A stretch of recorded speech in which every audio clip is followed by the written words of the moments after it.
Olá, pessoal. Primeiramente, feliz 2026. Que seja um ano de muita prosperidade, de muitas bênçãos a todos nós. E sejam bem-vindas e bem-vindos ao Defensorarei.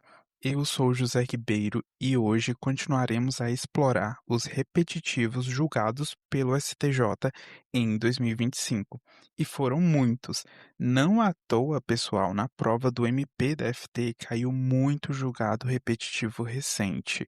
Então, recomendo que vocês salvem aí os meus episódios tratando dos repetitivos numa playlist para que sempre vocês possam ir ouvindo os repetitivos.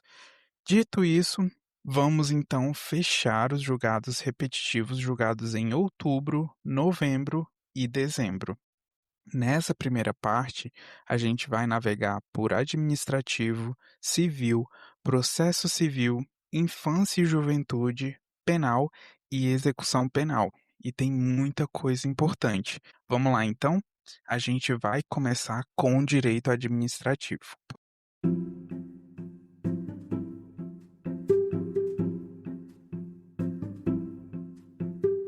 Pois bem, pessoal, o primeiro tema aqui que a gente vai abordar é o tema 1329, que trata aí de processo administrativo ambiental envolvendo intimação por edital e a necessidade de demonstração de prejuízo. Vejamos a tese firmada no tema 1329. No âmbito do procedimento administrativo para apuração das infrações ao meio ambiente e imposição das respectivas sanções, a intimação por edital para a apresentação de alegações finais, prevista na redação original do artigo 122, parágrafo único do Decreto 6514 de 2008, somente acarretará nulidade dos atos posteriores caso a parte demonstre existência de efetivo prejuízo para a defesa, inclusive no momento prévio ao recolhimento de multa. Pois bem, para compreender o alcance dessa decisão, é importante que a gente situe o contexto normativo. Isso porque o decreto mencionado, que é o 6514 de 2008, ele regulamenta as infrações e sanções administrativas ambientais e disciplina o respectivo processo administrativo. Na redação vigente entre 2008 e 2019, o artigo 122 previa a possibilidade de apresentação de alegações finais com intimação realizada mediante publicação da pauta de julgamento na sede administrativa e na internet. Já a Lei 9.605 de 98, que vem tratar aí dos crimes e infrações administrativas ambientais, não prevê expressamente a fase de alegações finais, limitando-se a estabelecer prazos para defesa, julgamento, recurso e pagamento da multa. Assim, as alegações finais sempre foram compreendidas como um ônus processual adicional e não como uma etapa essencial do procedimento, a não ser nas hipóteses de agravamento da sanção. E aí, nesse cenário é que surgiu a controvérsia analisada pelo STJ. A Corte Superior, então, ela reafirmou a aplicação, no âmbito do procedimento administrativo ambiental, do princípio de paz de nullité sans griffe, ou sans grief. Não sei como se pronuncia, mas eu já recomendo que vocês decorem o nome desse princípio, que é super importante. Esse princípio nada mais é do que a questão de que não há nulidade sem demonstração de prejuízo concreto. E esse princípio, que é tradicional aí no sistema processual brasileiro, muito comum de ser visto em julgados do STJ em relação ao processo civil, ele encontra fundamento tanto no Código de Processo Civil quanto no Código de Processo Penal e vem orientar, então, a preservação dos atos processuais sempre que é atingida a sua finalidade.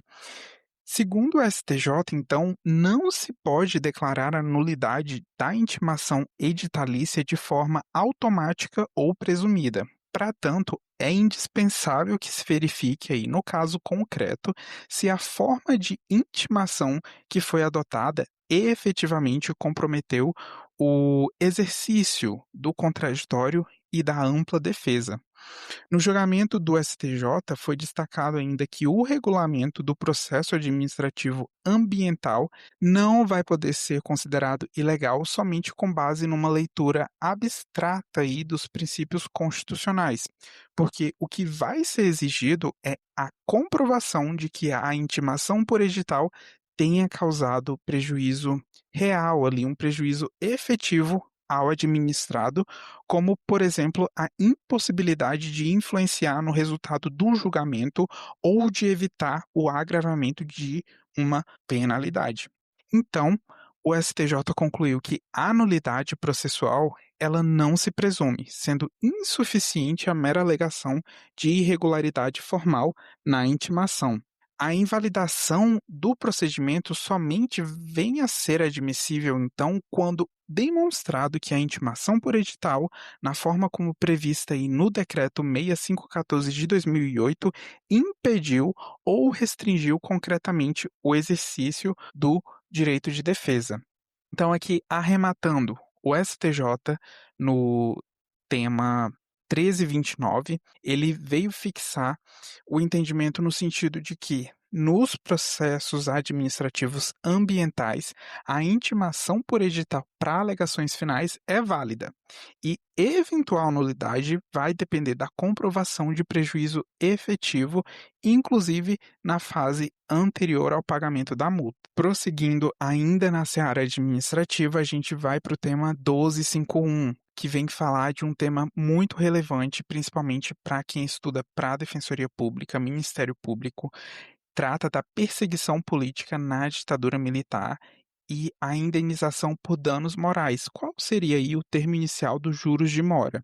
Pois bem, vejamos diretamente a tese firmada. Reconhecido judicialmente o direito à indenização por danos morais decorrentes de perseguição política sofrida durante a ditadura militar, os juros de mora devem incidir a partir do evento danoso, nos termos da súmula 54 do STJ.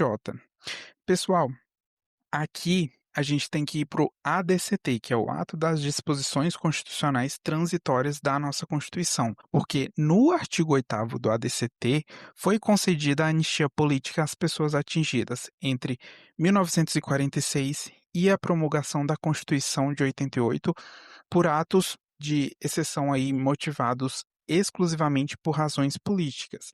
E esse artigo 8º do ADCT, ele veio assegurar, além do reconhecimento da condição de anistiado, a possibilidade de reparação econômica àqueles que sofreram prejuízos em sua vida profissional. A Lei 10.559 de 2002, por sua vez, veio regulamentar esse comando constitucional, instituindo o chamado regime do anistiado político e previu aí reparações de natureza patrimonial, seja na forma de uma prestação única, seja na forma de prestação mensal, permanente e continuada que venham a ser aí custeadas pelo Tesouro Nacional. E aí, no caso, o interessado ele tinha obtido, na via administrativa, a reparação econômica prevista aí por essa Lei 10.559 de 2002 e, posteriormente, ele ajuizou uma ação judicial pleiteando indenização por danos morais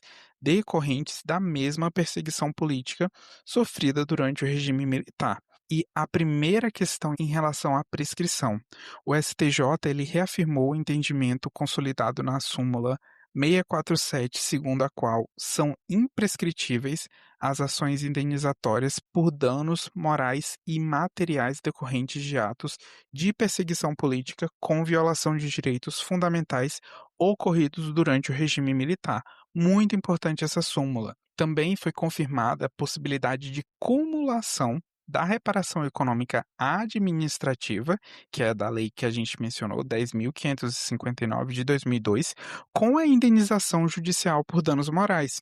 Conforme a súmula 624 do STJ, essas prestações possuem fundamentos distintos. A reparação prevista aí na Lei 10.559, ela vem a ter uma natureza patrimonial, ao passo que a indenização por danos morais vem buscar compensar o sofrimento, a dor e as violações extrapatrimoniais sofridas aí e suportadas pelo anicheado. Então, com base nisso, o recebimento da reparação econômica não vai impedir o ajuizamento da ação judicial autônoma voltada à compensação moral. Superadas essas premissas aí, o STJ ele passou ao exame dos consectários legais da condenação por danos morais e foi ressaltado que, reconhecido judicialmente então o direito à indenização, os juros de mora e a correção monetária, eles vão ser devidos independentemente de pedido expresso, porque se tratam de efeitos legais da condenação. E isso a gente pode lembrar do próprio CPC, né, pessoal? E quanto à correção monetária, foi reafirmada a orientação da súmula 362, segundo a qual a correção monetária incide a partir da data do arbitramento da indenização, ou seja, no momento ali em que o valor do dano moral vem a ser fixado em juízo ali, fixado judicialmente.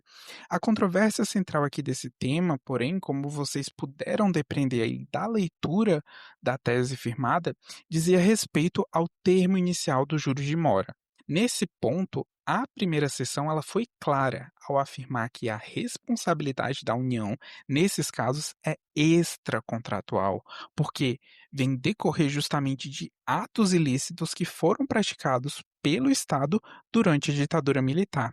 Então, vem se aplicar a súmula 54 do STJ, segundo a qual os juros moratórios vão fluir a partir do evento danoso.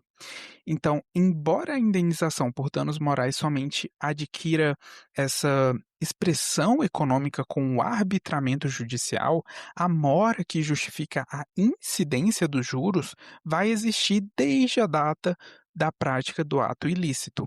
No contexto, então, da perseguição política, o dano moral ele nasceu ali no momento da violação aos direitos fundamentais e não com a propositura da ação ou mesmo da citação ou da sentença.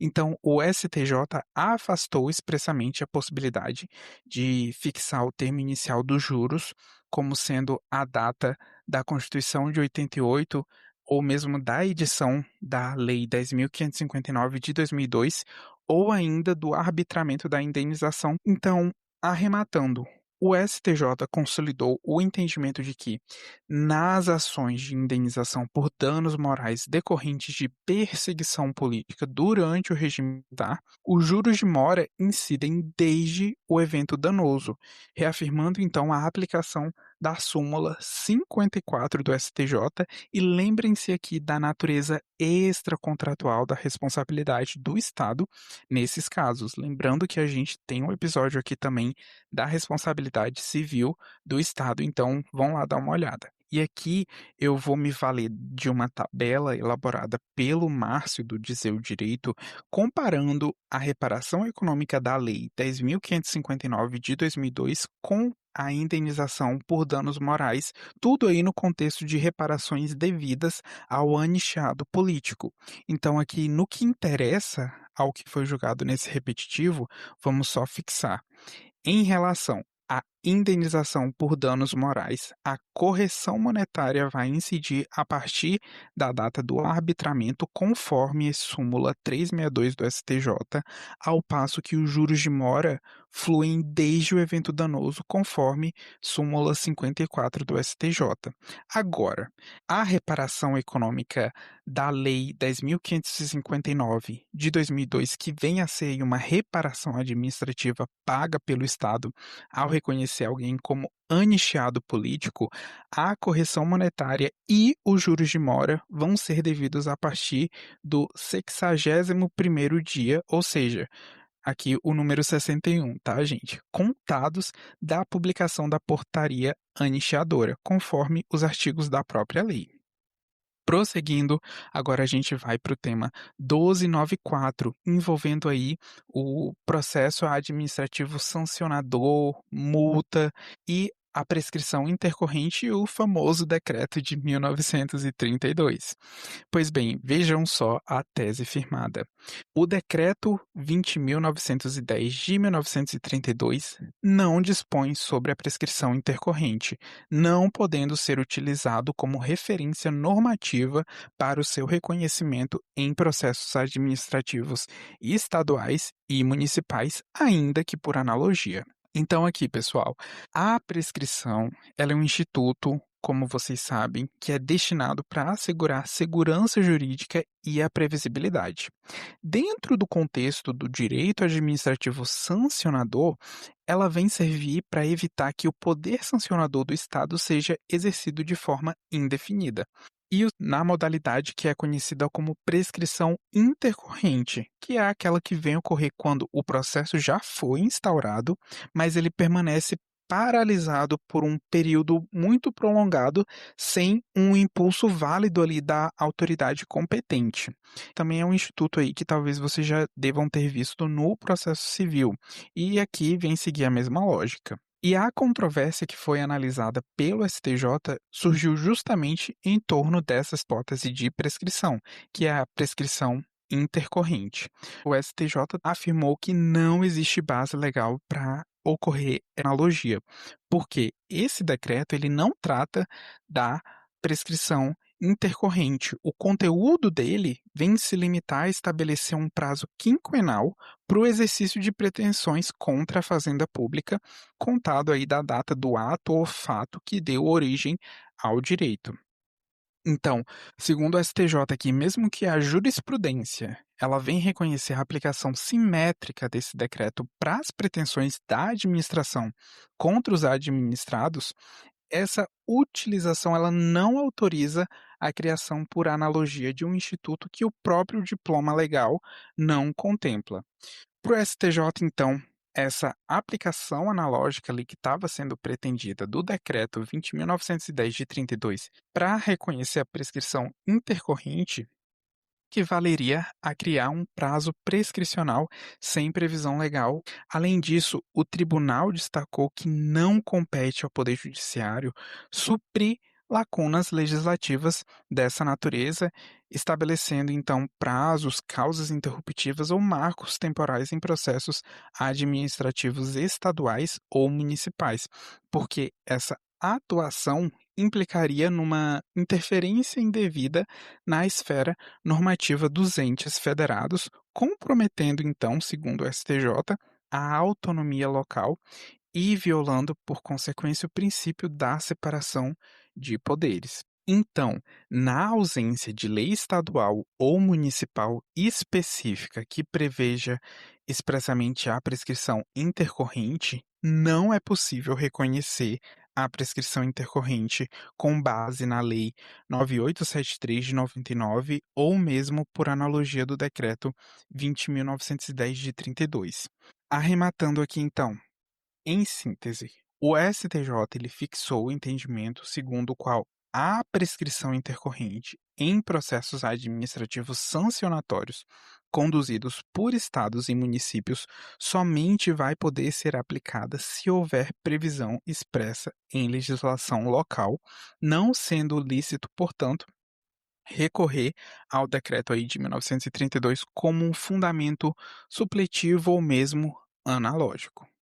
Agora a gente vai adentrar no direito civil. Bora lá? Pessoal, no direito civil, o primeiro tema que é abordado é o tema 1173, que vem falar do empreendimento imobiliário e descumprimento contratual e a responsabilidade do corretor. A tese firmada foi a seguinte: o corretor de imóveis, pessoa física ou jurídica, não é, normalmente, responsável por danos causados ao consumidor em razão do descumprimento pela construtora ou incorporadora de obrigações relativas ao empreendimento imobiliário previstas no contrato de promessa de compra e venda, salvo se demonstrado. E aqui seguem três situações. Primeiro, o envolvimento do corretor nas atividades de incorporação em construção. Segundo, que o corretor integra o mesmo grupo econômico da incorporadora ou construtora, ou, terceira hipótese, haver confusão ou desvio patrimonial das responsáveis pela construção em benefício do corretor. Galera, o contrato de corretagem, ele vem disciplinado nos artigos 722 a 729 do Código Civil. Lembrando que quem participa do desafio de 100 dias de legislação que está disponível no meu Telegram ou no meu Google Drive, já leu esses artigos, hein? Porque a gente percorreu todo o Código Civil e outras legislações.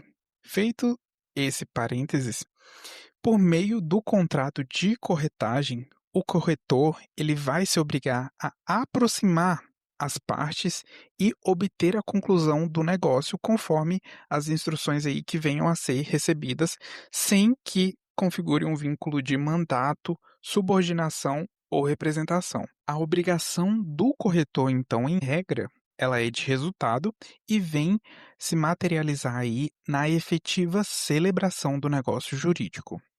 No contexto da incorporação imobiliária, o corretor ele atua normalmente como um mero intermediador entre o consumidor e a incorporadora ou construtora, de forma que ele não participa da execução da obra nem assume obrigações relativas à entrega do imóvel, ao cumprimento do cronograma ou à qualidade da construção.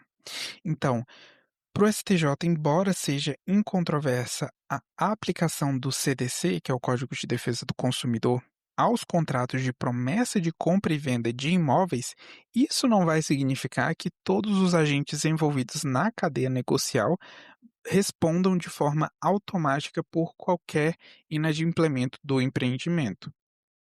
Segundo o STJ, então, a responsabilidade do corretor ela não vai se confundir com a da incorporadora ou construtora. A relação jurídica que é mantida com o corretor, ela vai se limitar ali, em regra, à intermediação do negócio e ao pagamento da comissão de corretagem. Então, o simples fato de o corretor ter participado da venda, de ter atendido o consumidor no estande de vendas ou de ter recebido comissão não vai ser suficiente por si só para atribuir ao corretor a responsabilidade por danos decorrentes do inadimplemento contratual da incorporadora ou construtora. Só que, como vocês puderam notar das teses fixadas nesse repetitivo, o STJ reconheceu três exceções nas quais o corretor ele vai poder sim ser responsabilizado pelos danos que causar ao consumidor. A primeira exceção, ela vai ocorrer quando há o envolvimento do corretor nas atividades de incorporação ou construção, que vai se verificar então quando o corretor ele ultrapassa a função de intermediário, que é da natureza desse negócio, e vai passar a participar de forma direta do empreendimento com ingerência sobre a incorporação ou a execução da obra. Nessa hipótese, ele deixa de atuar apenas como um corretor e vai passar a integrar materialmente ali a atividade empresarial responsável pelo empreendimento. A segunda exceção, ela diz respeito à situação em que o corretor integra o mesmo grupo econômico da incorporadora ou da construtora. E nessa hipótese, a responsabilidade ela decorre dessa constatação de que, embora formalmente ali sejam distintas, as empresas ela atuam como uma única unidade econômica, então com identidade de controle, direção ou mesmo de interesses. E nessas circunstâncias, a separação formal entre as pessoas jurídicas, ela não vai servir ali para afastar a tutela do consumidor. Por fim, a terceira exceção, ela vem ocorrer quando tem a confusão patrimonial ou o desvio patrimonial das responsáveis pela construção em benefício do corretor. Então, nessa hipótese, a gente tem aí uma circulação irregular dos recursos de bens ou valores entre a incorporadora, a construtora e o corretor, de forma que vai ficar evidenciado nessa hipótese de confusão ou desvio patrimonial que o corretor se beneficiou de forma indevida do patrimônio que devia ali, né, estar vinculado ao empreendimento imobiliário. Então, fora dessas 3 hipóteses, o STJ, ele entende que não vai se poder imputar ao corretor a responsabilidade pelos prejuízos decorrentes do inadimplemento do contrato de promessa de compra e venda, como, por exemplo, o atraso na entrega do imóvel, rescisão contratual ou restituição de valores pagos. E essa é a regra. O corretor de imóveis ele não vai responder, como regra, pelos danos causados ao consumidor pela construtora ou incorporadora, a não ser que a gente esteja diante ali dessas 3 situações que são uma exceção, ou seja, a primeira, o envolvimento direto do corretor nas atividades de incorporação ou construção, a segunda hipótese, a integração ao mesmo grupo econômico da incorporadora ou construtora, e a terceira, a existência de confusão ou desvio patrimonial em benefício dele. Próximo tema é o tema 1368. Vocês se lembram desse tema? A gente já abordou também no episódio sobre a taxa de juros prevista no artigo 406 do Código Civil. Naquela ocasião, esse tema ainda estava pendente e eu mencionei esse fato, né, que o STJ ia decidir. Pois bem, decidiu. E confirmando já a jurisprudência majoritária, o STJ decidiu que a taxa aplicável ao artigo 406 do Código Civil é a Selic. E nesse episódio aí que a gente abordou, eu detalhei toda a trajetória legislativa e jurisprudencial sobre o artigo 406 do Código Civil. Então, se você não ouviu, eu recomendo fortemente. É um dos meus episódios favoritos porque foi um assunto que eu vinha entender ali na prática. E eu fiquei muito feliz quando outras pessoas, ouvindo o episódio, falaram que passaram a entender esse tema. Pois bem, dito isso, vamos para a tese firmada no tema 1368, que foi a seguinte: o artigo 406 do Código Civil de 2002, antes da entrada em vigor da Lei 14.905 de 2024, deve ser interpretado no sentido de que é a Selic, a taxa de juros de mora aplicável às dívidas de natureza civil, por ser esta, ou seja, a Selic, a taxa em vigor para a atualização monetária e a mora no pagamento de impostos devidos à Fazenda Nacional. E para a gente entender aqui esse entendimento, a gente tem que partir do próprio conteúdo do artigo 406 do Código Civil, mas não na redação atual, na redação originária. Porque esse dispositivo ele estabelecia que, na ausência de estipulação contratual, os juros moratórios seriam fixados segundo a taxa em vigor para a mora do pagamento de impostos devidos à Fazenda Nacional.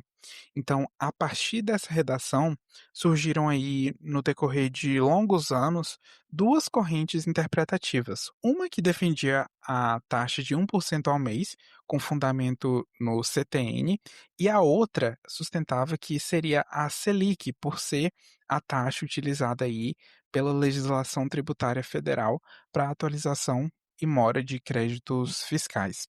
E o STJ já tinha consolidado há algum tempo essa segunda orientação, ou seja, de que seria a Selic, porque ainda em 2008 a Corte Especial tinha reconhecido que a taxa desse artigo 406 seria a Selic, porque, conforme a gente já vem frisando, é a taxa que incide sobre tributos federais em atraso. E esse entendimento veio sendo reiterado em julgados posteriores e agora a gente tem o julgado vinculante do tema 1368. E aqui nesse repetitivo do 1368, o STJ ele deixou claro que a Selic ela sempre foi a taxa correta, mesmo antes aí dessa alteração legislativa promovida em 2024, porque o artigo 406 ele jamais remeteu ao CTN, que é o Código Tributário Nacional, para definir o percentual dos juros, mas sim a taxa efetivamente vigente ali para a mora dos tributos federais,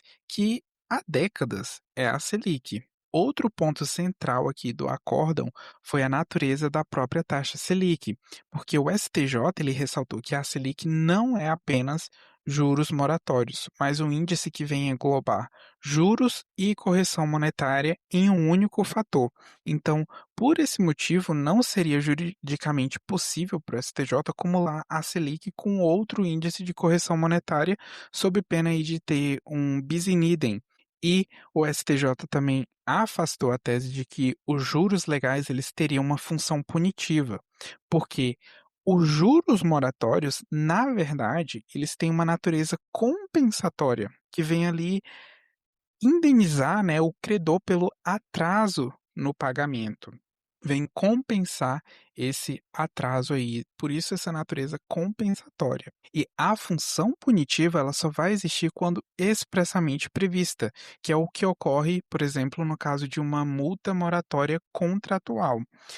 Caso os juros legais não sejam suficientes para recompor integralmente o prejuízo, o próprio Código Civil admite a fixação de uma indenização suplementar nos termos do artigo 404. No julgamento desse repetitivo foi destacado ainda a importância do equilíbrio econômico, porque a adoção de taxas superiores à Selic podia gerar distorções aí. Então, nesse contexto todo aí, a Lei 14.905 de 2024, segundo o STJ, não inovou no ordenamento jurídico, mas apenas veio positivar de forma expressa ali no Código Civil uma orientação jurisprudencial que já era consolidada no STJ. A nova redação do artigo 406, ela passou a indicar, pessoal, aí de forma expressa que a taxa legal seria a Selic, de forma a esclarecer então a metodologia, os limites e os critérios de aplicação. Então, em síntese, o STJ concluiu que, mesmo para dívidas civis constituídas antes da vigência da Lei 14.905 de 2024, a taxa aplicável aos juros moratórios legais seria a Selic, porque foi essa exatamente a interpretação conferida aí pelo tribunal ao artigo 406 do Código Civil. Então, vamos revisar aqui a tese. O artigo 406 do Código Civil de 2002, antes da entrada em vigor da Lei 14.905 de 2024, deve ser interpretado no sentido de que a Selic é a taxa de juros de mora aplicável às dívidas de natureza civil, por ser esta a taxa em vigor para a atualização monetária e a mora no pagamento de impostos devidos à Fazenda Nacional. Próximo tema, pessoal, tema 1288 do STJ, que vem falar da alienação fiduciária de imóvel e a aplicação aí da Lei 13.465 de 2017 a contratos anteriores. E aqui eu vou precisar que vocês tenham um cuidado nesse tema, porque, como muito bem ressaltado pelo Dizer o Direito, a Lei 9.514 de 97, que foi tratada nesse julgado, sofreu diversas alterações pela Lei 14.711 de 2023, que não foi considerada pelo STJ no julgado. Só que nem precisava mesmo ser considerada, porque as alterações impactadas, nessa Lei 9.514 de 97 não afetaram a essência ali do que foi decidido pelo STJ nesse repetitivo. Então aqui, antes da gente avançar, vale esclarecer que, conforme ali ressaltado pelo Dizer o Direito, mesmo que não tenha havido essa consideração da lei de 2023, eu reforço aqui para vocês que o fato de não ter havido essa menção, né, essa consideração dessa lei, não vai impactar no que decidiu esse tema, a não ser que eu esteja errado, mas pelo que eu já estudei e já peguei esse assunto na prática, me parece que não impacta, porque quando o STJ julgou esse tema repetitivo, o 1288, em 2025, o STJ analisou principalmente o artigo 27, parágrafo 2º B da Lei 9.514 de 97, E esse dispositivo ele tinha sido incluído pela Lei 13.465 de 2017. E foi com base nesse artigo que o STJ fixou a ideia central aí dessa tese, que já vou adiantar aqui para vocês que é a seguinte, né, no sentido de que depois que a propriedade do imóvel é consolidada em nome do credor, o devedor ele não pode mais purgar a mora. E a partir desse entendimento aí, a lei assegura ao devedor apenas um direito específico, que é o direito de preferência. E esse direito de preferência, ele permite que o fiduciante ele readquira o imóvel antes do segundo leilão, pagando o valor da dívida e os encargos previstos em lei. Então, notem aqui que o STJ ele não decidiu com base na data do contrato. O que realmente vai importar para o STJ é quando ocorre a consolidação da propriedade e se a mora foi ou não purgada antes disso. Esse, então, é o critério temporal que vem organizar todo o entendimento aí do tema 1288. Com isso em mente, surge a dúvida então, né, a Lei 14.711 de 2023 mudou esse cenário? E, como eu já falei, aparentemente não, né, porque a lei de 2023, ela alterou de novo a redação do artigo 27 da Lei 9.514, inclusive do parágrafo 2º B, só que ela fez isso somente para detalhar e ampliar os valores que devem ser pagos no exercício do direito de preferência, como despesas, tributos, encargos condominiais, também ajustando as regras sobre os leilões. Mas ela não devolveu de forma alguma ao devedor o direito de purgar a mora depois da consolidação. Esse ponto continua exatamente como estava quando o STJ firmou essa tese repetitiva, né? Continuou ali desde a lei de 2017.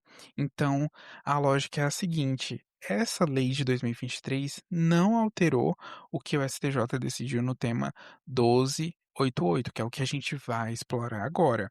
Mas essa introdução aqui é importante para que vocês entendam que, apesar de ter abordado sob a ótica da lei de 2017, a lei de 2023 não alterou o cerne do que foi decidido, porque depois da consolidação da propriedade fiduciária, não tem mais a purgação da mora, existindo então ali só o direito de preferência, só que agora com conteúdo mais detalhado por essa lei aí mais recente de 2023.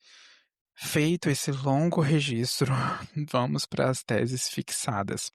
A tese firmada no tema 1288 foi a seguinte: primeiro, antes da entrada em vigor da Lei 13.465 de 2017, nas situações em que já consolidada a propriedade e purgada a mora, nos termos do artigo 34 do Decreto-Lei número 70 de 1966, portanto um ato jurídico perfeito, impõe-se o desfazimento do ato de consolidação com a consequente retomada do contrato de financiamento imobiliário e, segundo a tese, a partir da entrada em vigor da Lei 13.465 de 2017, nas situações em que consolidada a propriedade, mas não purgada a mora, é assegurado ao devedor fiduciante tão somente o exercício do direito de preferência previsto no parágrafo 2º B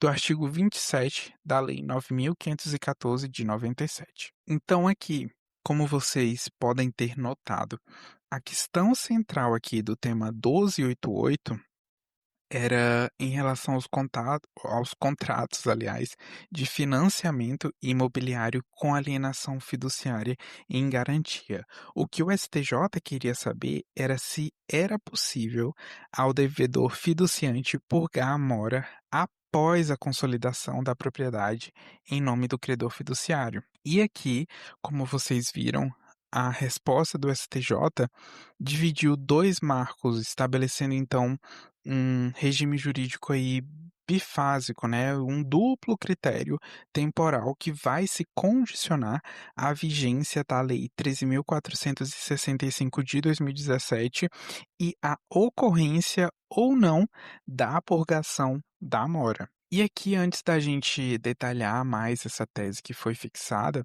a gente tem que lembrar que, de forma bem breve, o funcionamento da alienação fiduciária do bem imóvel que é disciplinada justamente por essa lei 9.514 de 97. Nos contratos de mútuo imobiliário com alienação fiduciária, o devedor, que é chamado de fiduciante, ele recebe a posse direta do imóvel, enquanto o credor fiduciário, ele detém a propriedade resolúvel do bem.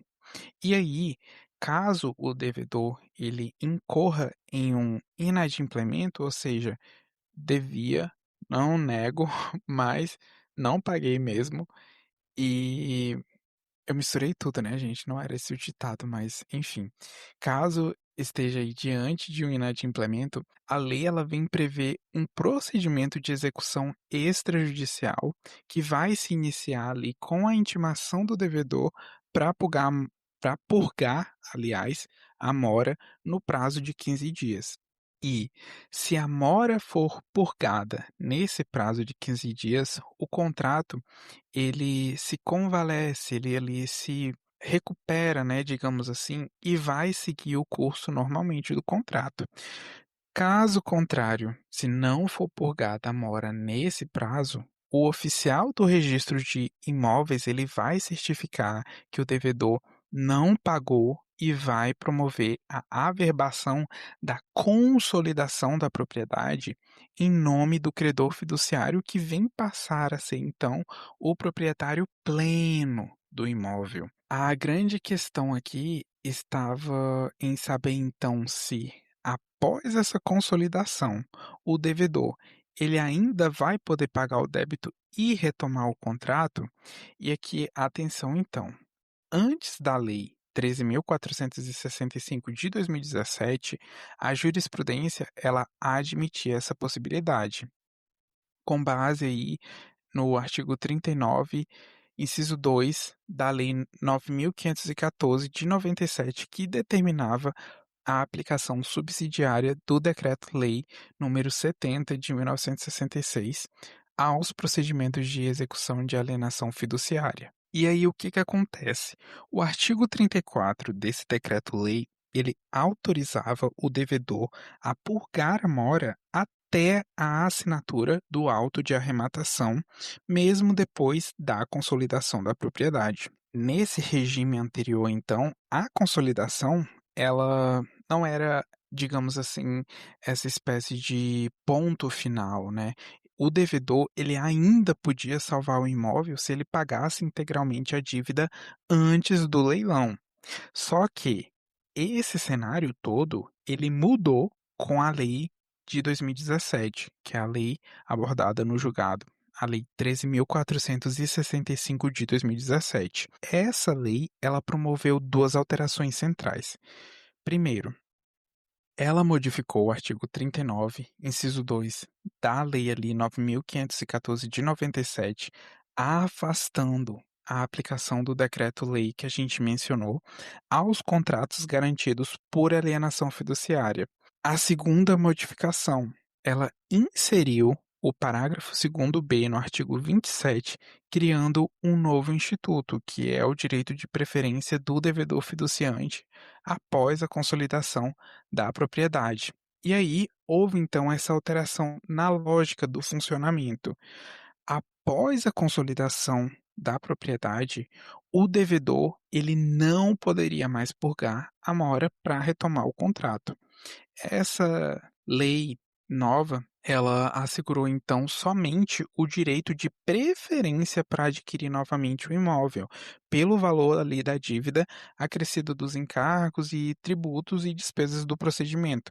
Então, trata-se aí de uma nova aquisição e não da continuidade do contrato original, porque lembra que no regime anterior ele podia ali, mesmo depois da consolidação, mas antes do leilão, purgar a mora para tentar, convalescer, manter o contrato original?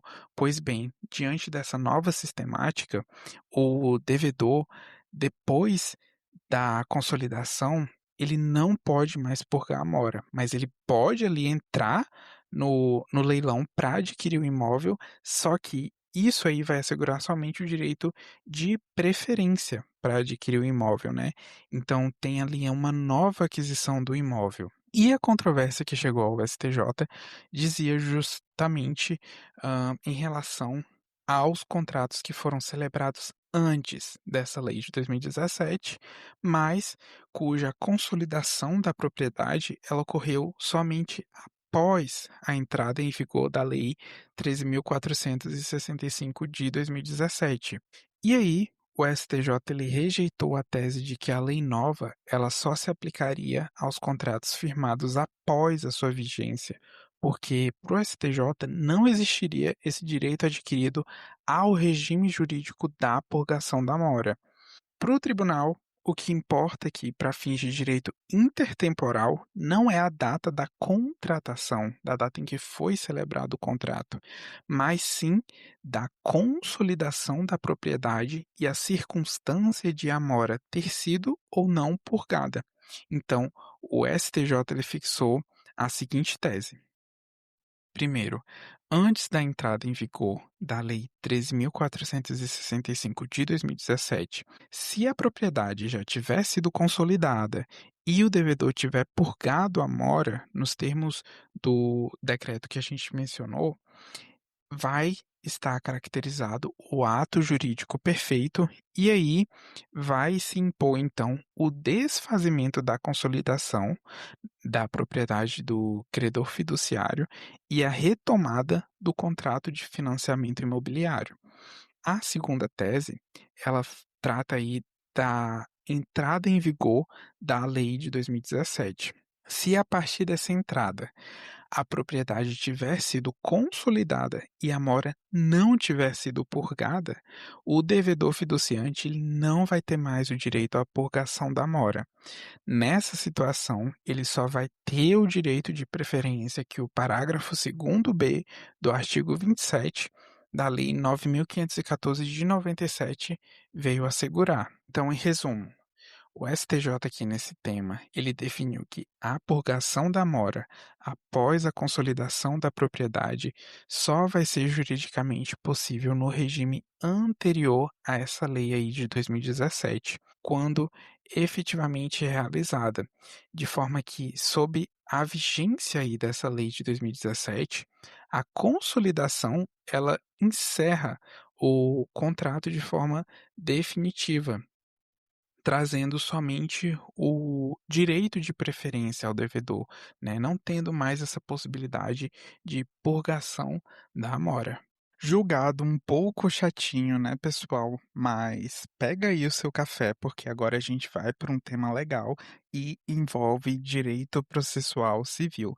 Vamos lá. Tema 1137, que trata das medidas executivas atípicas previstas no artigo 139, inciso 4 do CPC. A tese firmada no tema 1137 foi a seguinte: nas execuções cíveis submetidas exclusivamente ao CPC, a adoção judicial de meios executivos atípicos é cabível, desde que cumulativamente sejam: primeiro, ponderados os princípios da efetividade e da menor onerosidade do executado. Segundo, seja realizada de modo prioritariamente subsidiário. Terceiro, a decisão contenha fundamentação adequada às especificidades do caso. E, por último, o quarto, sejam observados os princípios do contraditório, da proporcionalidade, da razoabilidade, inclusive quanto sua vigência temporal. Aqui, a controvérsia, ela girava em torno do alcance do artigo 139, inciso 4 do CPC, que é um dispositivo aí que confere ao juiz os poderes para determinar medidas indutivas, coercitivas, mandamentais ou subrogatórias necessárias ao cumprimento da ordem judicial, inclusive em execuções por quantia certa. Aqui, o STJ partiu do reconhecimento de que o CPC de 2015 rompeu com um modelo clássico da tipicidade estrita dos meios executivos, adotando o chamado princípio da atipicidade dos meios de execução. Esse modelo, ele vem então conferir uma flexibilidade maior para o magistrado para enfrentar situações em que os meios executivos, digamos assim, tradicionais se mostrem ineficazes, sobretudo diante de condutas estratégicas de ocultação patrimonial ou resistência passiva do devedor. Só que o STJ ele deixou claro que essa ampliação dos poderes do juiz ela não se dá de modo irrestrito.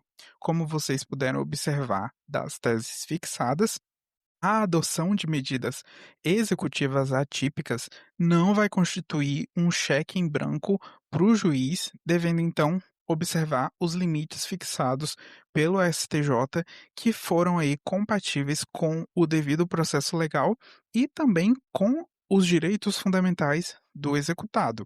Então, vamos relembrar aqui os 4 requisitos que, frisando, são cumulativos para a imposição dessas medidas executivas atípicas, regidas exclusivamente pelo CPC.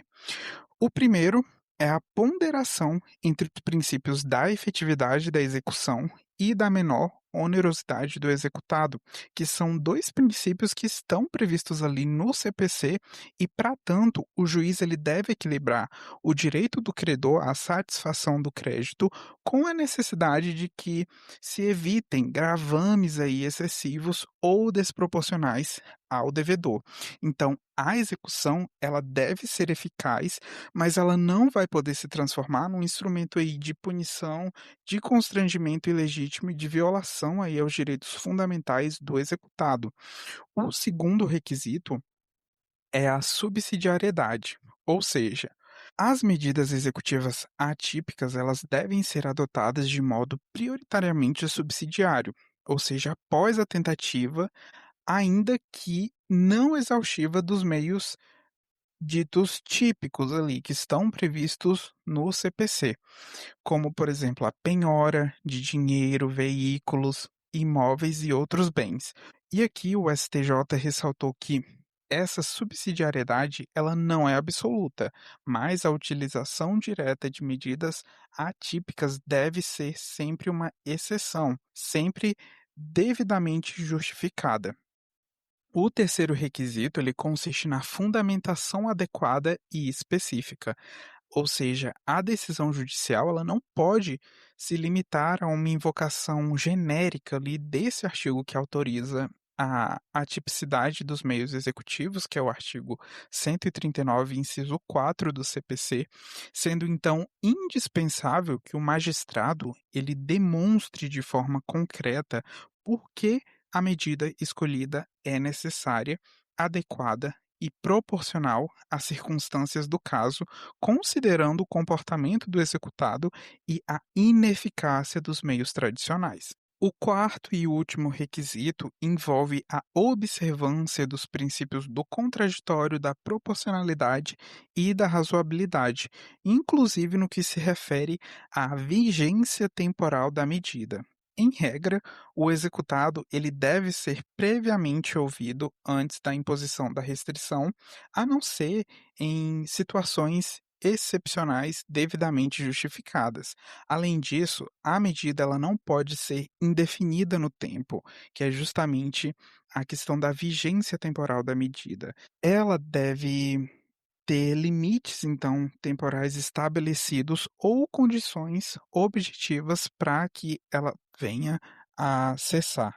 O STJ ele enfatizou que medidas como a suspensão de CNH, apreensão de passaporte ou bloqueios de cartões de crédito, eles não são medidas, em si mesmas ditas inconstitucionais, mas a validade delas vai depender da verificação concreta desses 4 requisitos aí cumulativos fixados na tese. E a compatibilidade da medida com os direitos fundamentais do executado deve ser analisada caso a caso, à luz das provas e das peculiaridades de cada processo. E aqui nesse ponto, o STJ relembrou um ponto importante. O STF ele já havia reconhecido a constitucionalidade abstrata do artigo 139, inciso 4 do CPC, mas sem detalhar os critérios práticos da aplicação, o que, como a gente viu, ficou a cargo aí do STJ dentro do mistério que a Corte exerce de ditar a última palavra em termos de direito infraconstitucional, né.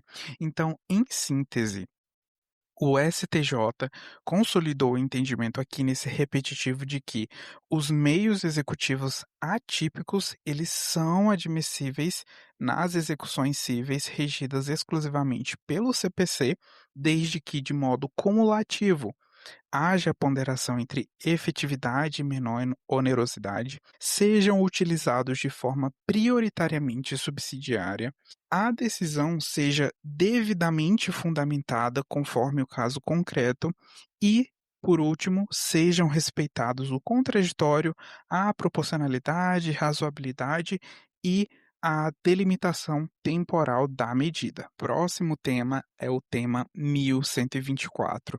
E aqui é um tema que muito provavelmente vocês também vão achar chato, então eu preciso que vocês respirem fundo, porque são muitas, mas muitas teses.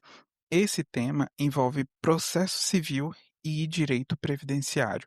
Eu não sou fã de previdenciário, só que eu optei por colocar em processo civil por conta do aspecto processual relevante aqui desse tema.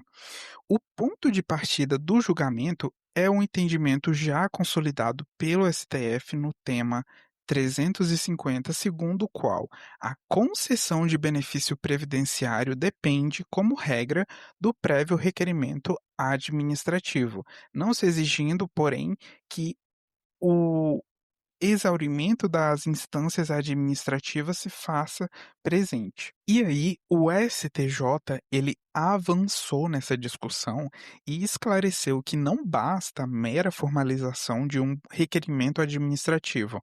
Para que esteja configurado o interesse de agir e possa ser viabilizado o acesso ao judiciário, o pedido formulado perante o INSS, ele precisa ser apto, ou seja, acompanhado de documentação minimamente suficiente para permitir sua compreensão e análise. Segundo o STJ, a apresentação de um requerimento que não contenha as mínimas condições de admissibilidade, como, por exemplo, somente a instrução do processo ali com RG, certidão de nascimento, e sem qualquer informação apta a permitir sequer que a documentação seja considerada como incompleta, configura o fenômeno denominado de, foquem aqui, indeferimento forçado, podendo ensejar então o indeferimento imediato do pedido administrativo.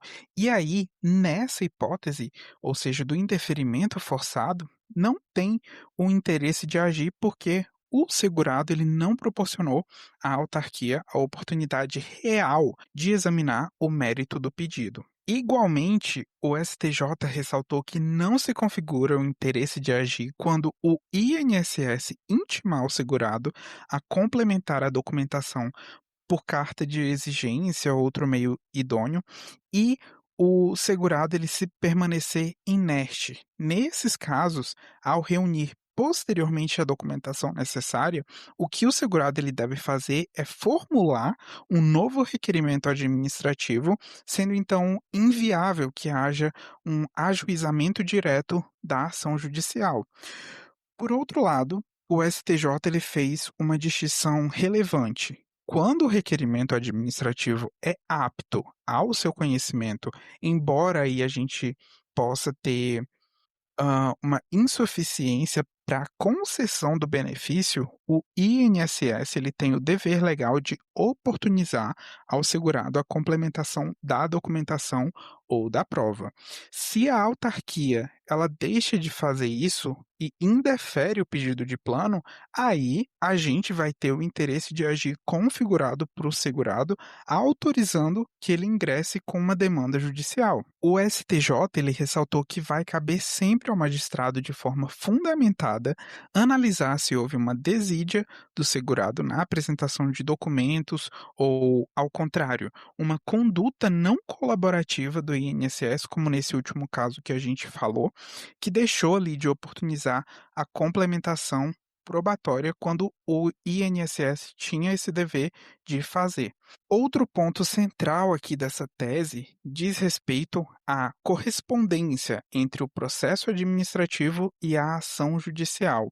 O STJ fixou que o interesse de agir vai se configurar quando o segurado ele leva ao judiciário os mesmos fatos e as mesmas provas que já foram submetidos ao INSS. Então, se o segurado ele pretende discutir novos fatos ou apresentar documentos essenciais que não foram levados à via administrativa, ele deve formular novo requerimento administrativo, sob pena de que o processo seja extinto sem resolução do mérito. A única exceção aqui admitida nessa hipótese, segundo o STJ, vai ocorrer quando os documentos apresentados em juízo forem considerados pelo magistrado como meramente uma complementação ou de reforço probatório e não essenciais à concessão do benefício. Superada aí essa análise do interesse de agir, o STJ ele fixou também critérios objetivos para a data de início do benefício, que é a chamada DIB, e para os efeitos financeiros da condenação. Então, se a ação judicial ela for julgada procedente com base nos mesmos fatos e provas apresentados no processo administrativo, o juiz ele vai fixar a data de início do benefício, que é a DIB, na data de entrada do requerimento, que é a chamada DER, caso o juiz entenda que os requisitos já estavam preenchidos naquele momento, ou seja, da apresentação do processo administrativo ali na data da entrada do requerimento. Se concluir que os requisitos foram preenchidos somente posteriormente, a DIB, que é a data de início do benefício, vai ser fixada na data do efetivo preenchimento, com possibilidade de reafirmação da data de entrada do requerimento, que é a DER, conforme fixado no tema 995 do STJ. Quando o INSS recebe um requerimento administrativo apto, mas com instrução insuficiente e não oportuniza a complementação da prova pelo segurado, o magistrado ele pode fixar a DIB na DER ou em data posterior, inclusive anterior à citação no processo judicial, conforme o momento em que os requisitos forem considerados preenchidos. Porém, nas hipóteses em que a prova essencial surge apenas quando já se está em juízo, seja aí porque não existia na época do requerimento ou por uma comprovada impossibilidade material de apresentação na via administrativa, e aqui o STJ trouxe como exemplo uma perícia judicial que reconheça atividade especial ou o reconhecimento de vínculo ou de trabalho rural a partir de prova surgida somente após a propositura da ação e não levada ao conhecimento do INSS na via administrativa pela sua inexistência ou por comprovada impossibilidade material. Nesses casos, a DIB ela deve ser fixada na data da citação válida ou em data posterior, correspondente ao efetivo preenchimento dos requisitos legais, conforme aqui o já citado tema 995 do STJ.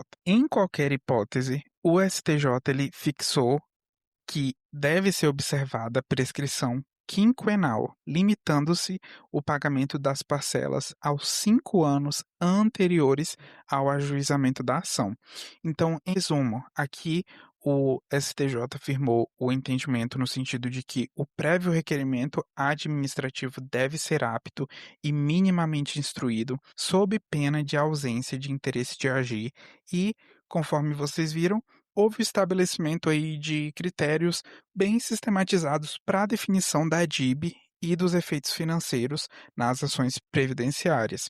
Então, vamos conferir as teses firmadas, que, como eu já adiantei, são muitas. Então, segue firme comigo aqui. Teses do tema 1124 do STJ. Primeiro, configuração do interesse de agir para a propositora da ação judicial previdenciária. Primeiro item. O segurado deve apresentar requerimento administrativo apto, ou seja, com documentação minimamente suficiente para viabilizar a compreensão e a análise do requerimento.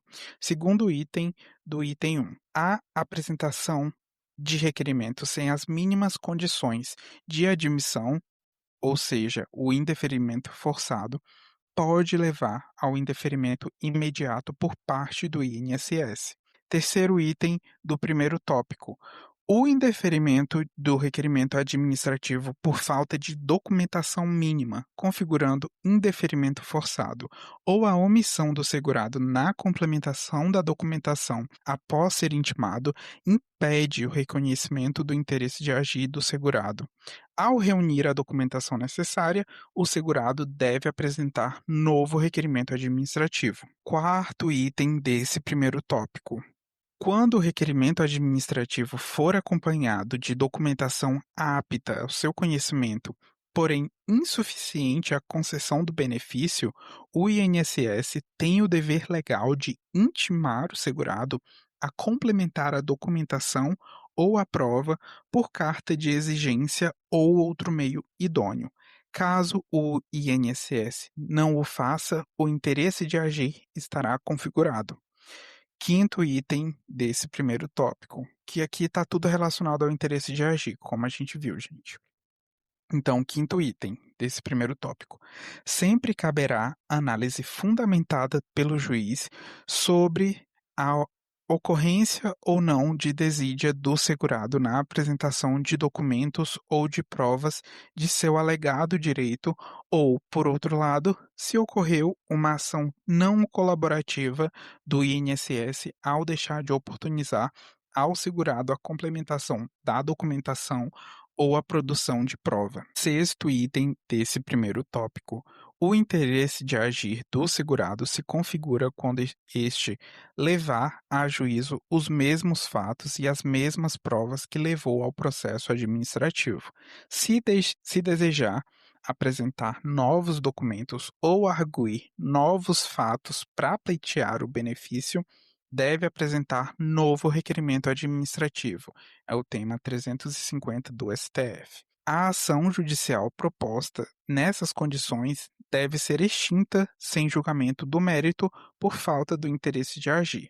A exceção a esse tópico ocorrerá apenas quando o segurado apresentar em juízo documentos tidos pelo juiz como não essenciais, mas complementares ou em reforço à prova já apresentada na via administrativa e considerada pelo juiz como apta, por si só, a levar à concessão do benefício. Agora, a gente vai para o segundo macrotópico, vamos chamar assim, desse tema, que se refere à data do início do benefício e seus efeitos financeiros. Então, item 1 desse macrotópico. Configurado o interesse de agir por serem levados a juízo os mesmos fatos e as mesmas provas apresentadas ao INSS no processo administrativo, em caso de procedência da ação, o magistrado fixará a data de início do benefício na data de entrada do requerimento, se entender que os requisitos já estariam preenchidos quando da apresentação do requerimento administrativo a partir da análise da prova produzida no processo administrativo ou da prova produzida em juízo que confirme o conjunto probatório do processo administrativo. Se entender que os requisitos foram preenchidos depois, fixará a DIB na data do preenchimento posterior dos requisitos nos termos do tema 995 do STJ, segundo item desse macrotópico. Quando o INSS, ao receber um pedido administrativo apto, mas com instrução deficiente, deixar de oportunizar a complementação da prova quando tinha a obrigação de fazê-lo, e a prova for levada a juízo pelo segurado ou produzida em juízo, o magistrado poderá fixar a data do início do benefício na data da entrada do requerimento administrativo quando entender que o segurado já faria jus ao benefício na data de entrada do requerimento ou em data posterior em que os requisitos para o benefício teriam sido cumpridos, ainda que anterior à citação, reafirmando a DER nos termos do tema 995 do STJ.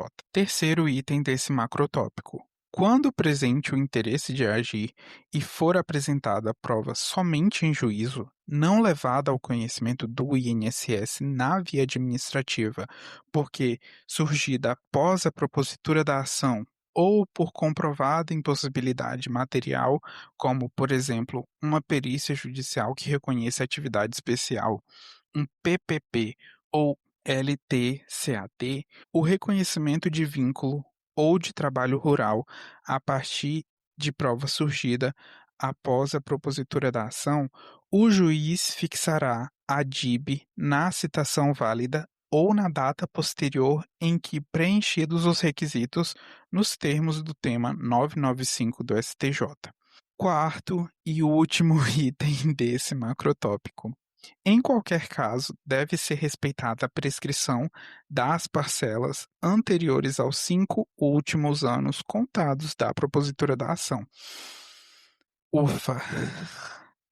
Respirem. Agora a gente vai para temas muito legais envolvendo direito da infância e juventude, depois penal e, por último, execução penal. Então, agora vamos para o direito da infância e juventude no tema 1269. Pessoal, no tema 1269, o STJ já tratou aqui desse tema em outras oportunidades, mas agora está num precedente vinculante que se refere nos casos de ato infracional a respeito da garantia de interrogatório ao final da instrução. Vamos para a tese firmada. No rito especial que visa apurar a prática de ato infracional, além da audiência de apresentação do adolescente prevista no artigo 184 do ECA, aplica-se subsidiariamente o artigo 400 do CPP, de modo que, em acréscimo, é preciso garantir ao adolescente o interrogatório ao final da instrução. A inobservância desse procedimento implicará nulidade se o prejuízo à autodefesa for informado pela parte na primeira oportunidade que tiver para se manifestar nos autos sob pena de preclusão. O entendimento é aplicável aos feitos com instrução encerrada após 3 de março de 2016. Então aqui, pessoal, a controvérsia ela consistia em saber se no procedimento previsto no ECA, o adolescente ele teria direito a ser interrogado ao final da instrução, nos moldes aí do artigo 400 do CPP, ou se prevaleceria o rito específico dos artigos 184 e 186 do ECA, que prevêem a oitiva do adolescente logo na audiência de apresentação. E aí, o STJ ele fixou o entendimento no sentido de que não existe incompatibilidade entre a audiência de apresentação prevista no ECA e a realização do interrogatório ao final da instrução, devendo então ser aplicado de forma subsidiária o artigo 400 do CPP, conforme o artigo 152 do próprio ECA. No julgado, foi destacado que O interrogatório, ele possui uma natureza híbrida, funcionando ali então como um meio de prova e também como um instrumento de autodefesa. E por esse motivo, à luz aí do contraditório e da ampla defesa, ele deve ser realizado após a produção de todas as provas, de modo a permitir que o adolescente ele tenha plena ciência do acervo probatório formado contra ele mesmo antes de se manifestar. O STJ ele partiu aí da premissa de que o adolescente ele não pode receber tratamento processual mais gravoso do que aquele conferido ao adulto, né, submetido a um processo penal. Então, se o interrogatório do réu adulto ele deve ser o último ato da instrução por força do artigo 400 do CPP e da interpretação constitucional que foi firmada pelo STF no HC 127.900 do Amazonas, não existe justificativa para que o adolescente, sujeito de direito que é e destinatário da proteção integral, seja ouvido apenas em momento menos favorável à sua defesa. Vejam só, então, como foi formado o raciocínio do STJ. Abre aspas. O artigo 110 do mesmo estatuto, a que ele está se referindo ao ECA, dispõe que nenhum adolescente será privado de sua liberdade sem o devido processo legal. Ressalte-se que a Constituição Federal de 88 garante aos acusados em geral, no artigo 5º, inciso 55, o contraditório e a ampla defesa com os meios e os recursos a ela inerentes, direito que engloba a perspectiva de o representado por ato infracional pessoalmente e perante a autoridade judicial competente confrontar as imputações e as provas produzidas em seu desfavor. Como não é possível se defender de algo que não se sabe, o interrogatório deve ser realizado ao final da instrução nos moldes do artigo 400 do CPP. Essa é a interpretação que melhor se conforma com um devido processo legal justo. Fecha aspas. Nesse ponto, então, o STJ ele esclareceu a função da audiência de apresentação prevista aí no artigo 184 do ECA como um ato inicial destinado, então, à ciência da representação, à oitiva do adolescente de seus responsáveis, a análise de eventual internação provisória e a possibilidade de remissão. Então, não se trata do ato de instrução probatória, sendo vedada nesse momento aí da audiência de apresentação a produção de provas e a utilização de eventual confissão como fundamento exclusivo da procedência da representação. Encerrada a fase instrutória, com a oitiva das testemunhas, a realização de diligências e a juntada do relatório de equipe interprofissional, aí sim deve-se garantir ao adolescente novo interrogatório, agora então como um ato final da instrução, de conformidade aí com o artigo 400 do CPP. A terceira sessão, ela também enfrentou, como vocês viram na tese fixada, a questão da nulidade. E para o STJ, a inobservância aí dessa ordem procedimental, ela não vai gerar nulidade automática, porque para que haja o reconhecimento do vício, vai ser indispensável que a defesa alegue o prejuízo à autodefesa na primeira oportunidade que tiver para se manifestar nos autos sob pena de preclusão. E foi ressaltado também que a nulidade, ela não pode ser presumida. Então vai caber aí ao defensor do adolescente demonstrar que a ausência de interrogatório ao final da instrução efetivamente comprometeu a possibilidade de o adolescente influenciar o convencimento judicial. Então, a alegação tardia, que seja aí utilizada só como uma estratégia para anular a sentença em um momento posterior, vai ser incompatível com a boa-fé processual segundo o STJ. E aqui nesse ponto, a corte não mencionou mas eu recordo a vocês que isso é o que se chama de nulidade de algibeira, é aquela nulidade que a parte ela guarda ali no bolso, na algibeira, né, para só depois, no momento oportuno, alegá-la. E isso é vedado, né, e incompatível com a boa-fé processual. Outro ponto aqui fundamental desse julgamento foi a modulação dos efeitos. Para preservar a segurança jurídica, o STJ fixou o entendimento de que somente se aplica a processos cuja instrução tenha sido encerrada após 3 de março de 2016. Mas por que essa data, né, de 3 de março de 2016? Essa data, ela coincide com a data em que o plenário do STF firmou a orientação lá naquele HC que eu falei para vocês, que é o HC 127.900 do Amazonas, de que o artigo 400 do CPP, ele também se aplica aos procedimentos previstos em leis especiais. Com isso, então, foram estabelecidas essas diretrizes aí para o procedimento de apuração do ato infracional. Vamos relembrar aqui, né?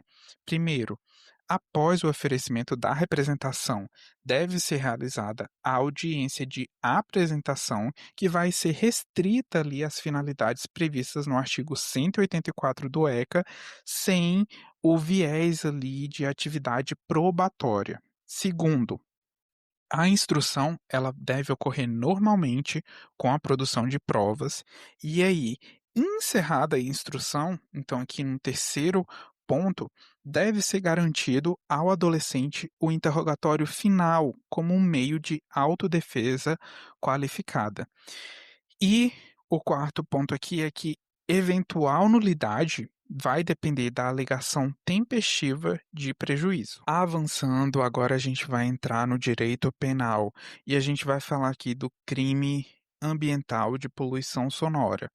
A tese firmada foi a seguinte: o tipo previsto na primeira parte do caput do artigo 54 da Lei 9.605 de 98 possui natureza formal, sendo suficiente a potencialidade de dano à saúde humana para a configuração da conduta delitiva, não sendo exigida a efetiva ocorrência do dano nem a realização de perícia técnica, podendo a comprovação se dar por qualquer meio de prova idôneo. Então, aqui a controvérsia ela consistia em saber se, para a configuração do crime de poluição ambiental previsto aí na primeira parte do caput do artigo 54 da Lei de Crimes Ambientais, seria indispensável a comprovação pericial do dano à saúde humana ou se bastaria a potencialidade de dano demonstrada também por outros meios de prova. Vejam só o que diz a primeira parte desse artigo. Artigo 54. Causar poluição de qualquer natureza em níveis tais que resultem ou possam resultar em danos à saúde humana. E aí o artigo continua e traz a pena. E aí, o entendimento fixado pelo STJ foi no sentido de que esse tipo penal, ele possui natureza formal e de perigo abstrato, significando então que não se exige a efetiva ocorrência de dano à saúde humana, nem mesmo a demonstração concreta de lesão para que a conduta seja típica. Então vai ser suficiente, aliás, que a poluição causada ela possa resultar em danos à saúde humana. E para o STJ, a própria leitura do tipo penal evidenciaria essa conclusão que foi alcançada, porque o artigo 54 ele descreve como crime causar poluição em níveis tais que resultem ou possam resultar em danos à saúde humana. E aí, essa expressão possam resultar revelaria que o legislador teria optado por antecipar a tutela penal, criminalizando então uma conduta no estágio de risco, em consonância, segundo o STJ, com os princípios da prevenção e da precaução ambiental. A partir dessa premissa é que o STJ, então, fixou que não vai ser exigida a realização de perícia técnica para a configuração do delito. A materialidade e a autoria, elas vão poder ser comprovadas por qualquer meio de prova idôneo, como autos de infração ambiental, relatórios de fiscalização, medições administrativas, depoimentos testemunhais ou outros meios probatórios que sejam aí capazes de demonstrar que a conduta violou padrões ambientais e pôde gerar risco à saúde humana.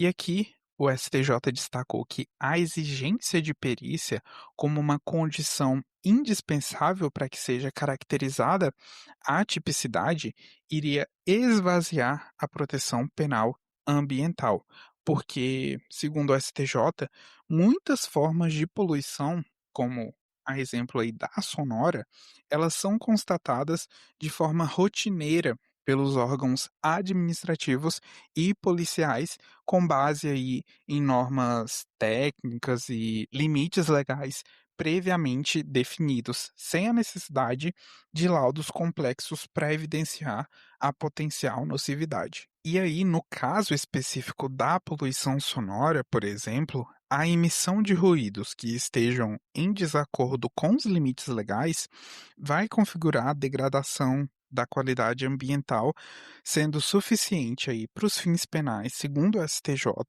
a demonstração de que os níveis de emissão extrapolam os padrões permitidos e são potencialmente lesivos à saúde humana, mesmo que não haja prova pericial de enfermidade concreta em pessoas atingidas. E aqui deve ser registrado que esse crime do artigo 54 ele não vai se confundir com contravenção penal, como a perturbação do sossego, porque enquanto as contravenções elas tutelam a tranquilidade individual, o delito ambiental, como vocês puderam ver aí da leitura, vai proteger um bem jurídico mais amplo e difuso, que seria então a qualidade do meio ambiente e a saúde coletiva. Outro ponto relevante do julgamento foi a reafirmação de que a lei de crimes ambientais deve ser interpretada de forma teleológica, ou seja, orientada à proteção eficaz do meio ambiente, de forma que a exigência do dano concreto ou de perícia obrigatória não encontraria, segundo o STJ, um respaldo na estrutura ali do tipo penal, nem na lógica do direito ambiental contemporâneo, que privilegiaria a evitação do risco e a proteção antecipada de bens jurídicos essenciais. Nesse julgamento foi ressaltado também que a ausência de perícia, ela não vai impedir o exercício da ampla defesa, porque, segundo o STJ, o acusado ele pode contestar por todos os meios lícitos a existência da poluição, a extrapolação dos limites legais ou a própria potencialidade de dano à saúde humana. Então, amarrando tudo aqui, o crime de poluição ambiental previsto na primeira parte do artigo 54 da Lei de Crimes Ambientais é formal e de perigo abstrato, sendo suficiente a potencialidade de dano à saúde humana para sua configuração, sendo dispensada a comprovação do dano efetivo e a realização de perícia técnica, desde que a materialidade seja demonstrada por meio de prova idônea. Próximo tema, ainda dentro do direito penal, é o tema 1192, que vai tratar aí do delito de roubo. Vejam só a tese firmada.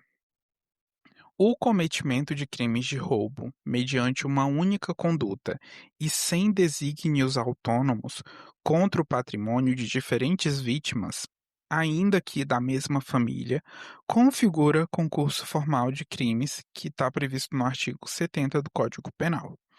Galera, a gente vai ter que recordar que o roubo, ele é um crime contra o patrimônio, cujo bem jurídico tutelado é individualizado, ou seja, cada pessoa possui um patrimônio próprio, juridicamente protegido de forma autônoma, mesmo que exista um vínculo familiar ou convivência sob o mesmo teto.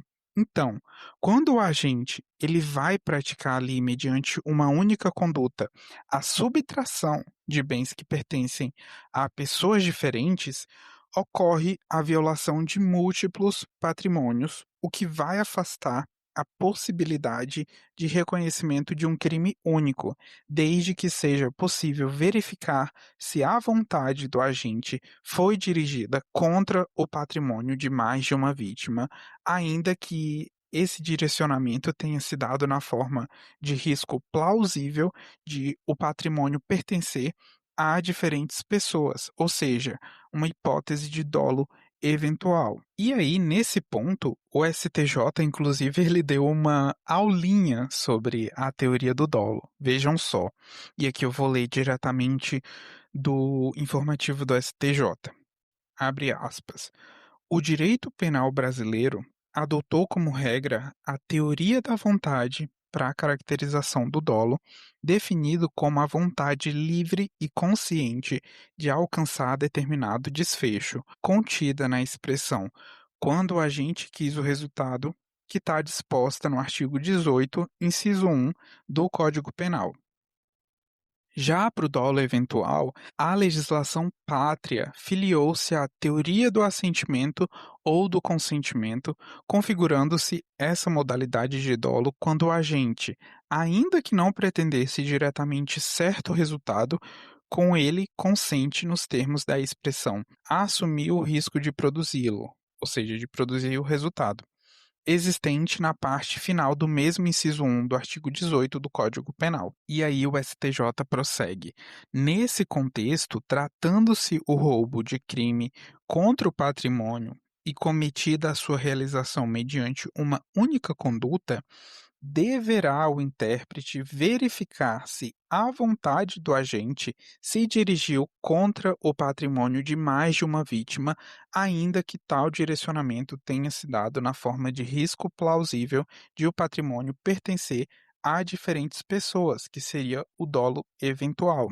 Portanto, se, com o objetivo de subtrair coisa alheia móvel mediante violência ou grave ameaça, o agente adentra uma residência na qual, aí, primeiro, reside mais de uma pessoa, segundo, encontra mais de uma pessoa, ou, terceiro, por qualquer outra forma, tenha consciência ou pode prever que está a violar o patrimônio de mais de uma pessoa, não é possível cogitar a ocorrência de crime único. O raciocínio não pode ser excluído da situação em que os bens pertencem a pessoas diferentes de uma mesma família e vale para qualquer contexto em que praticados os crimes por meio da mesma ação ou omissão, tais como aí o STJ vem listando aqui a abordagem de duas ou mais pessoas em via pública, em restaurante, em veículo ou em transporte coletivo.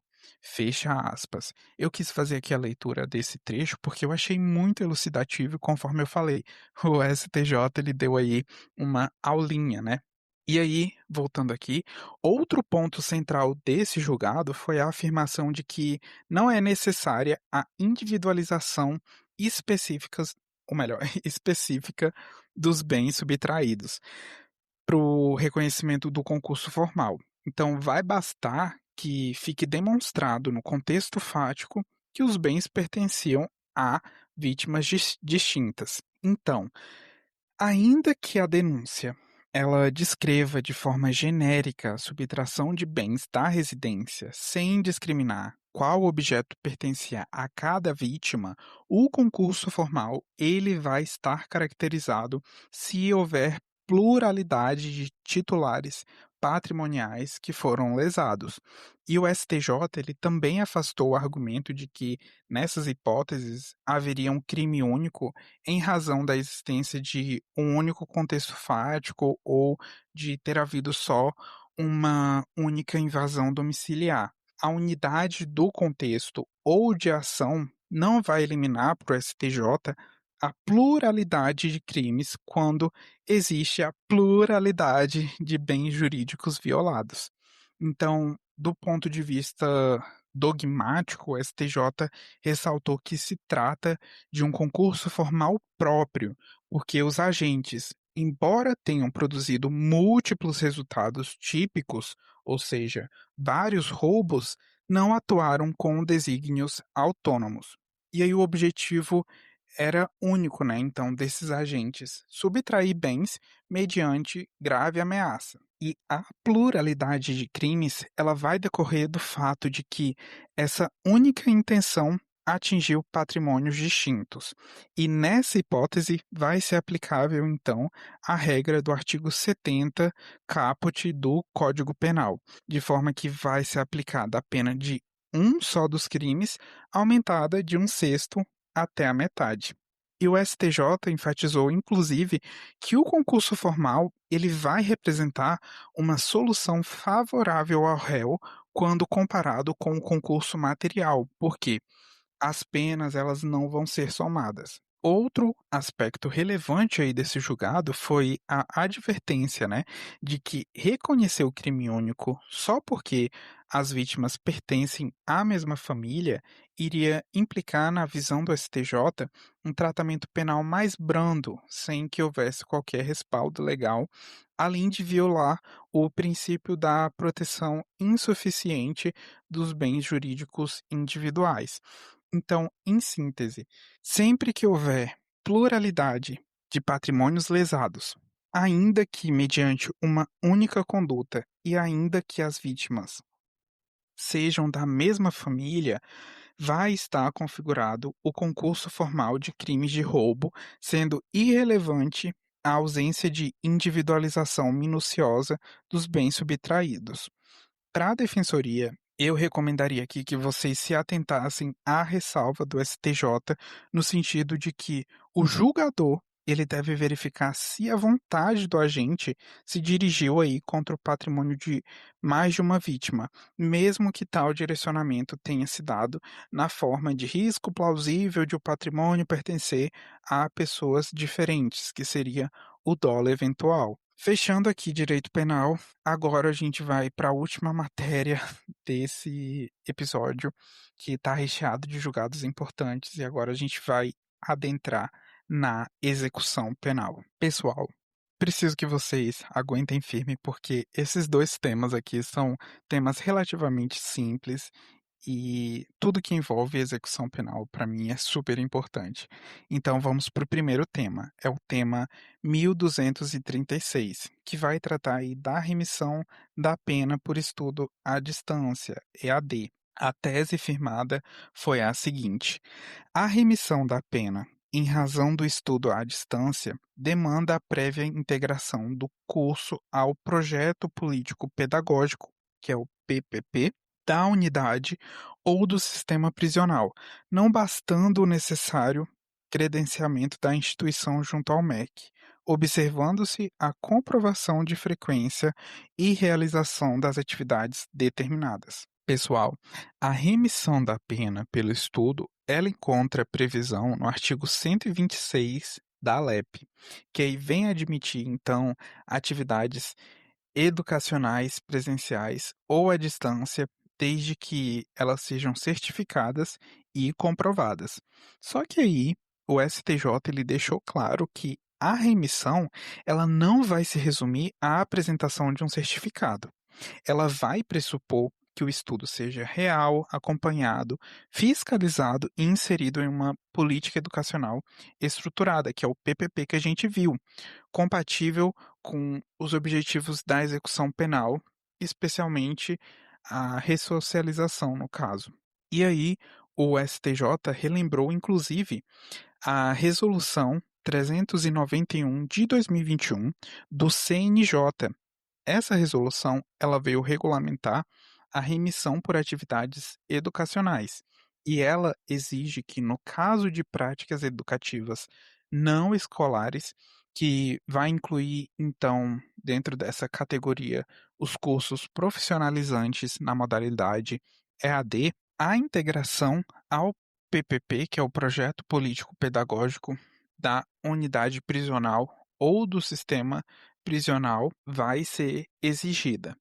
E aí, o projeto político pedagógico, que é esse PPP, ele vai funcionar como um instrumento que vai permitir, segundo o STJ, que o Estado planeje as atividades educacionais no cárcere, defina os objetivos pedagógicos, estabeleça critérios de acompanhamento e avaliação, fiscalize a frequência e a efetiva participação do reeducando e assegure que a atividade educacional cumpra sua função ressocializadora. Por esse motivo é que o STJ entendeu que o simples fato de a instituição ela ser credenciada pelo MEC não vai ser suficiente.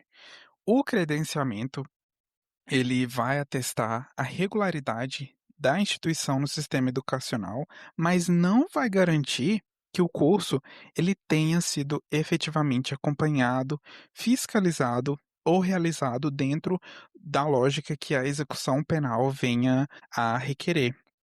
Então, sem integração ao PPP, o STJ entendeu que o Estado não teria meios para verificar se o reeducando realmente frequentou o curso, quantas horas de estudo foram efetivamente cumpridas, se houve acompanhamento pedagógico, ou então também se as atividades propostas foram efetivamente realizadas. Então, para o STJ aceitar de forma indiscriminada certificados obtidos por iniciativa individual e sem qualquer vínculo com o sistema prisional, transformaria a remissão em um mero mecanismo formal de redução de pena, esvaziando, na visão do STJ, a finalidade. Além de tudo isso, pessoal, o STJ ele destacou que não há violação ao direito fundamental à educação e fez uma ressalva relevante. Situações excepcionais já reconhecidas pela jurisprudência do STF, como é o caso da aprovação de pessoa privada de liberdade, que foi aprovada no Enem, essas situações aí podem justificar a concessão de remissão, mesmo sem o cumprimento estrito de todos os requisitos formais, porque a aprovação no exame nacional comprovaria por si só o efetivo estudo e aprendizado da pessoa. Mas, lembrando que isso aqui se trata de uma hipótese específica, hein? Por fim, o STJ consignou que não houve modulação dos efeitos, porque a tese firmada não representaria uma ruptura, mas sim uma reafirmação de um entendimento que já estava consolidado. Agora, ânimo, pessoal, ânimo, que é o último tema dessa primeira parte de julgados. E trata-se do tema 1347, que vem tratar da regressão cautelar de regime e da desnecessidade de prévia oitiva do apenado. Vejam a tese firmada.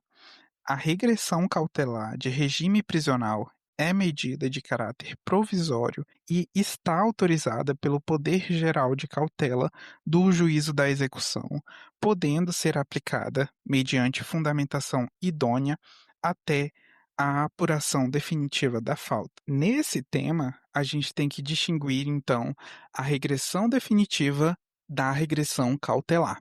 A regressão definitiva, ela está prevista no artigo 118 da LEP e possui uma natureza sancionatória. Ela somente vai poder ser decretada depois da apuração da falta grave com a observância do contraditório, da ampla defesa e obrigatoriamente da oitiva prévia do apenado, conforme disposto no artigo, ou melhor, no parágrafo 2º desse artigo 118. A regressão cautelar, por outro lado, que também é chamada de regressão provisória, ela possui uma natureza processual e acautelatória. Ela é uma medida, então, precária e temporária que é adotada de forma liminar, com o objetivo de preservar a disciplina, a segurança e a regularidade da execução da pena, enquanto se apura ali definitivamente a falta que foi imputada ao reeducando. E o STJ frisou que o artigo 118, parágrafo 2º da LEP, não vai se aplicar à regressão cautelar. Conforme já mencionado, esse dispositivo exige a oitiva prévia apenas quando se está diante da regressão definitiva, que consolida ali os efeitos permanentes na execução penal.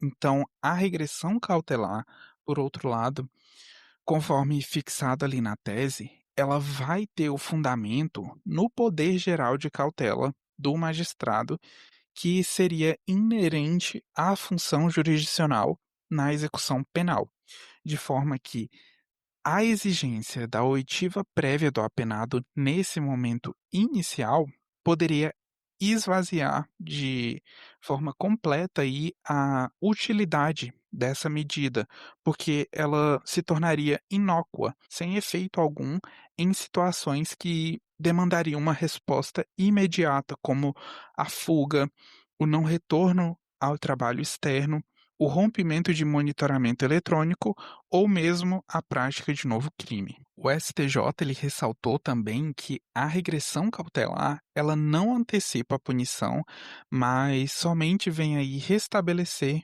provisoriamente um regime mais rigoroso até que os fatos sejam devidamente apurados em procedimento próprio. Então, foram fixados aí os limites para a validade da regressão cautelar.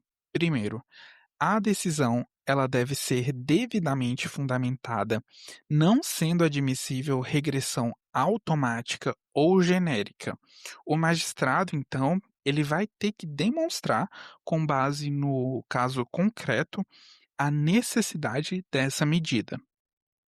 Segundo, a medida ela é provisória, de forma que ela vai subsistir apenas até a conclusão da apuração da falta grave. E terceiro, a oitiva do apenado vai ser obrigatória na regressão definitiva, devendo ocorrer tão logo seja instaurado e concluído o procedimento adequado, com pleno respeito ao contraditório, à ampla defesa e ao devido processo legal.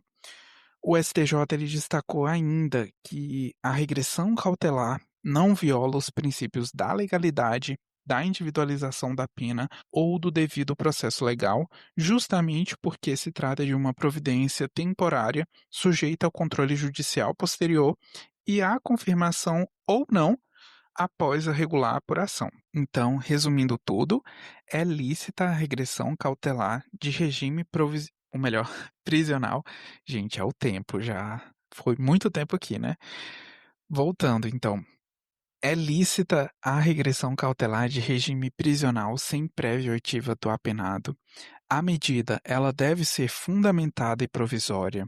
A oitiva é indispensável apenas para a regressão definitiva e tudo deve ocorrer sob controle judicial, com posterior respeito ao contraditório e à ampla defesa. E com esse julgado, a gente termina aqui os repetitivos de direito administrativo, civil, processual civil, infância e juventude, penal e execução penal, que foram aí julgados entre outubro e dezembro de 2025. Essa é só a primeira parte. Vai ter a segunda parte ainda de outras disciplinas, mas são cenas dos próximos capítulos, ou melhor, dos próximos episódios. Então fiquem ligados aí, sigam o podcast, avaliem e abraços verdes e até a próxima.